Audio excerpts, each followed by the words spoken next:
ಇವತ್ತು ಈ ಚಿಕ್ಕ ಚಿಕ್ಕ ಮಾವಿನ ಹಣ್ಣು ಸಿಕ್ಕಿತ್ತು. ಅದಕ್ಕೆ ಮಾವಿನ ಹಣ್ಣಿನ ಸಾಸಿವೆ ಮಾಡೋಣ ಅಂತ ಅಂದ್ಕೊಂಡೆ. ಇದನ್ನು ಮಾಡಬೇಕಾದ್ರೆ ಮೊದಲು ಇದರ ತೊಟ್ಟನ್ನೆಲ್ಲ ತೆಗೆದು ಸಿಪ್ಪೆ ಪೂರ್ತಿ ತೆಗೆದಿಟ್ಕೊಳ್ಳಿ. ತೆಗೆದಿರೋ ಸಿಪ್ಪೆನ ಎಸಿದೇನೆ ಅದರಲ್ಲಿರೋ ರಸನೆಲ್ಲ ಹಿಂಡಿ ತೆಗಿಬೇಕು. ಮತ್ತು ಮಾವಿನ ಹಣ್ಣಿನ ಗೊರಟಲ್ಲಿರೋ ರಸ ಕೂಡ ಕಿವುಚಿ ತೆಗೀರಿ. ರಸನ ಈ ಥರ ಕಿವುಚ್ಕೊಂಡ್ರೆ ಟೇಸ್ಟ್ ಜಾಸ್ತಿ.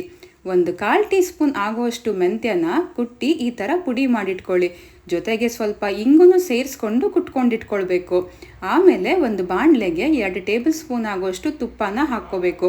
ತುಪ್ಪ ಇಷ್ಟ ಇಲ್ಲದೆ ಹೋದರೆ ಎಣ್ಣೆನೂ ಹಾಕ್ಕೋಬೋದು. ತುಪ್ಪ ಕಾದ್ಮೇಲೆ 1 ಟೇಬಲ್ ಸ್ಪೂನು ಉದ್ದಿನ ಬೇಳೆನ ಕೆಂಪಾಗೋ ತನಕ ಹುರ್ಕೋಬೇಕು.